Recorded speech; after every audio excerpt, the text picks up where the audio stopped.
Hey guys, what's going on? It's Meshi with Path to Wellness with Meshi. Thank you so much for joining me for another video.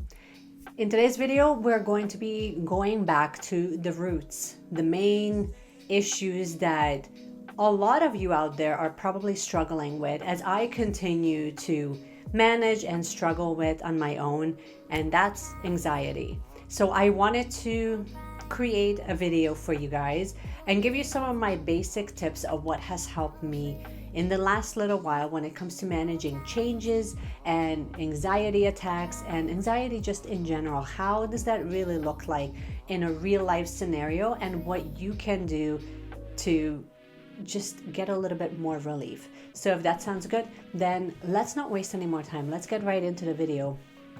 But first, before we do, I wanted to welcome you if this is the first time that we are connecting. I'm so glad that you have made it here. We usually chat about 2 to 3 times a week on this channel. This may be changing, and I will keep you guys updated if the schedule does change. But we chat about anxiety management, about holistic living, zero waste, and overall what we can do to feel more empowered when it comes to living a more healthier, more connected, conscious life. So if that sounds good, you're absolutely going to love it here. Now, without further ado, let's just get right into the video.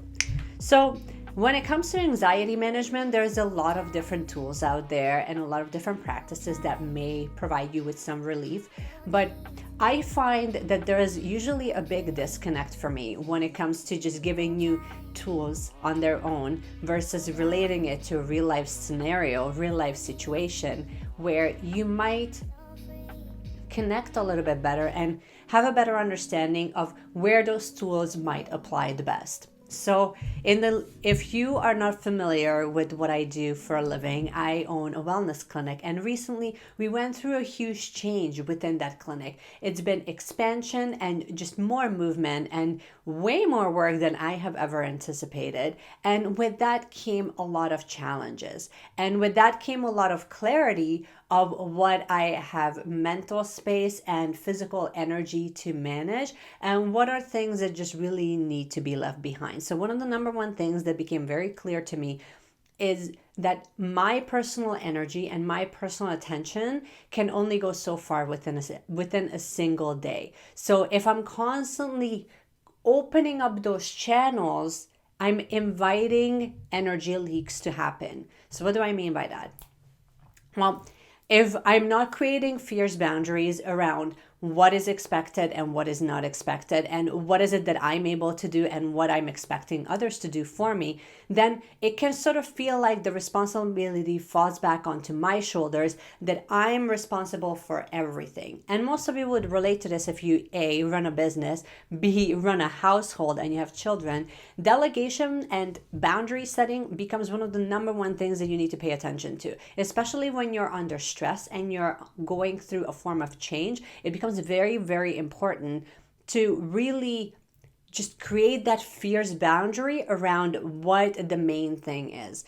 Journaling has been another thing that has helped to kind of figure that out. And I think that if you write down all of your thoughts, a lot of the times I find my thoughts can be racing. And if I'm stressed, it becomes a lot faster, and the thoughts and the to-dos and that internal dialogue just becomes more intense and more negative because it's scared and it's fear-based. And maybe you relate to this too, when if you are going through a form of change, then you might feel like, everything is just more intensified, where your attention needs to be laser focused and you really don't have mental space for anything else to be processed. Which brings me to my next point.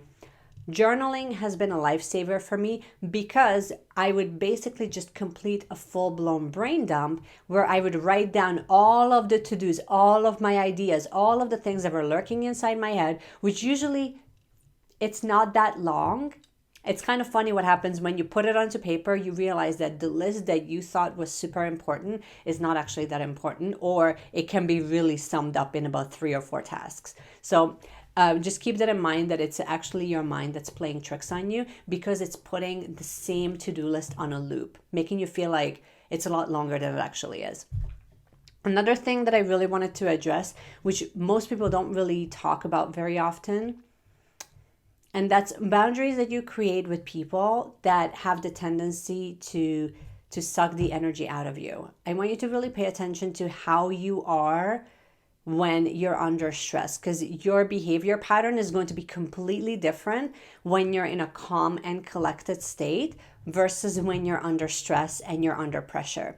When you're under stress and you're under pressure, it can kind of go a few different ways. You can do an online test where you can figure out like what is your tendency. But if you've been stressed in your life before, then you probably already have an idea of what you relate to the most. Some of you might hide and just completely isolate yourself. Others might go into aggression, and others might actually just be really overwhelmed and might tend to freeze and not really want to take as much action and procrastinate in the process. So or you might be blaming others in the process, and you just go into a victimhood mindset and mentality. So it depends on how you are, how you're wired, and how you actually manage stress. That will sort of determine which direction you need to go to. But for me personally, I tend to just get laser focused, and I really just want to get the tasks done.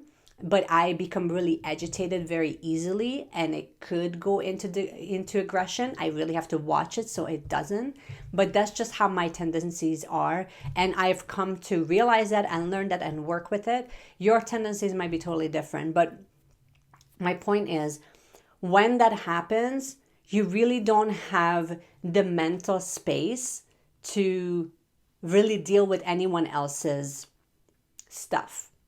And when you go through changes, that might actually trigger other people to bring their stuff onto your plate as well. And that has nothing to do with you. That has everything to do with other people, because if other people are bringing more stuff onto your plate to pay attention to, it's their way of bringing attention back onto themselves instead of bringing attention to you. So at that point, I've come to learn that some of the changes that have gone on with me have really triggered in a negative way some of my family members around me. And I've had those conversations with them afterwards where I would really be able to articulate clearly of what type of support do I need? What does support really look like?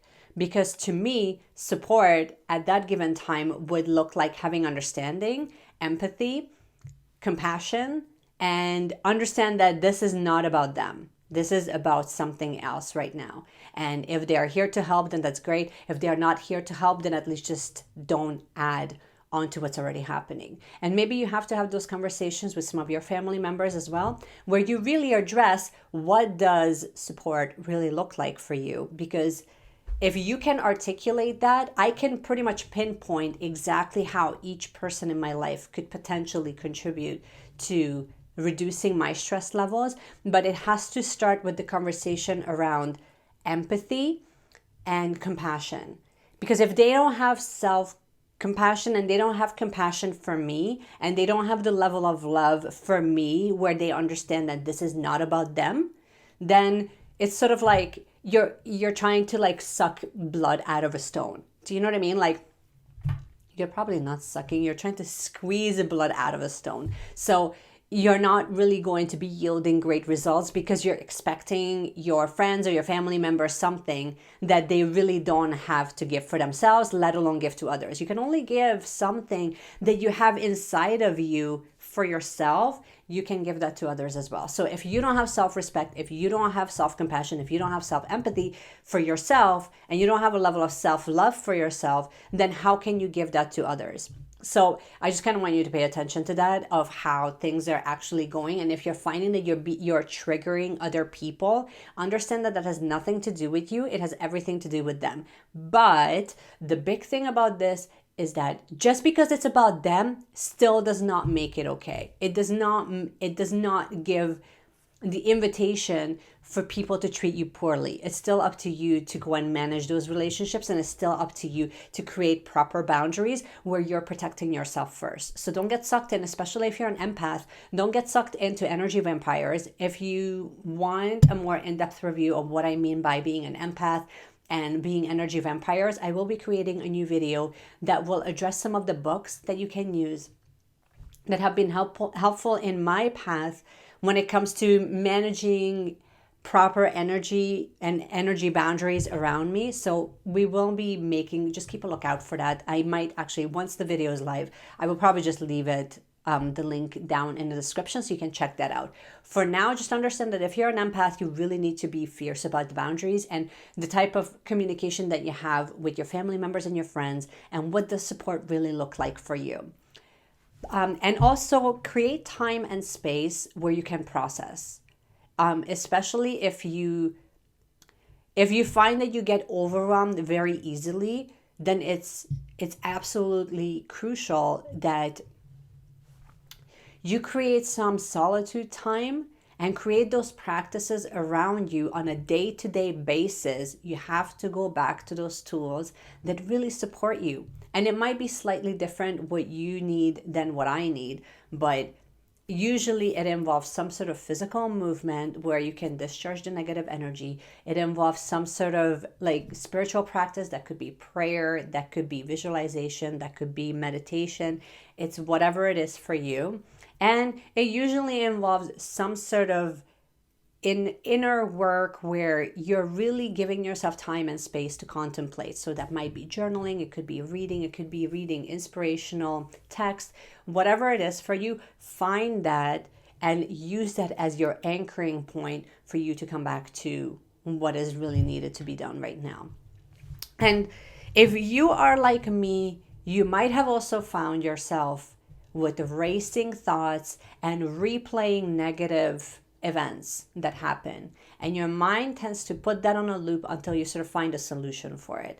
And mine has done that a couple of times, and I find myself just running away with my thoughts and replaying negative events on a loop, trying to justify it, dissect it, analyze it, see if I've done something wrong, were they wrong? You know, like your mind is very interesting when it comes to that, because it's really trying to justify and make sense of what has happened. Sometimes you don't really need to do that, because sometimes what you need to do is just release it and move on.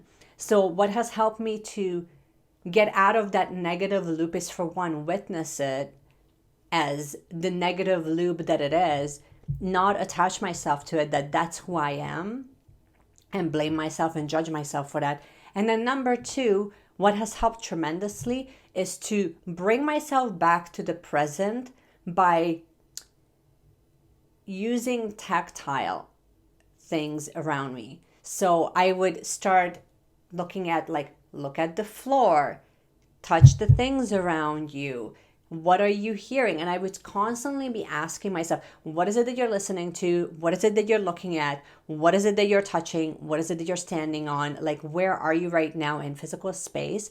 And is there a threat right now? And if the answer is no, there is no threat, then I can sort of come back and then redirect my thoughts that way. And you might want to try that. I think that will be very helpful. It's been very helpful for me to just bring myself back. But the only way that I was able to do that is by first really just having a level of self-awareness that my mind is going on a negative loop, replaying the exact same thing that has happened. And me recognizing that is the first step to redirecting those thoughts. And sometimes the best way that you can redirect them is by looking at the very present moment of what it is that you're doing, how it is that you're feeling, what it is that you're actually surrounded by, and if there is a threat, then that way you can sort of coach yourself through of having that reaction, that anxiety-driven, fear-based reaction that you're having, or maybe a triggered anger or rage. Is that response appropriate for where you are in space and time right now? And if the answer is no, then you have the opportunity to redirect your thoughts. So these were some of the things that have helped me. I wanted to kind of share at least some of the basics of what has been going on with me. We are taking a slight direction change within the channel, because I really wanted to provide you with tangible tools that will make you feel empowered. And there's so many different areas that kind of this encompasses. So you're going to be seeing more of a series from me when it comes to that, because I really wanted to show up and provide value within that space, because mental health is so close to my heart and there's so many different ways of tackling it. But I just think that the more we can give it voice, the more it gives the opportunity for most of us to connect with each other and to provide support and help to one another. So this is all I want to share with you. Let me know if you have tried any of the tips that I have given you, which one has worked the best for you. I would absolutely love to hear from you guys. Comment down in the description. No, comment down in the comment section. I would love to hear from you guys. And in the meanwhile, I hope you're having a fantastic day. If you are brand new here, you already know what to do. If you enjoyed this video, you can give it a thumbs up. You can subscribe to the channel. You can also hit the notification bell. That way you actually get notified every time I release a new video. And in the meanwhile, you already know what to do. Keep shining, keep seeking, keep connecting, you guys, because you guys are just so much more powerful than you think. And I will see you again in my next video. Bye.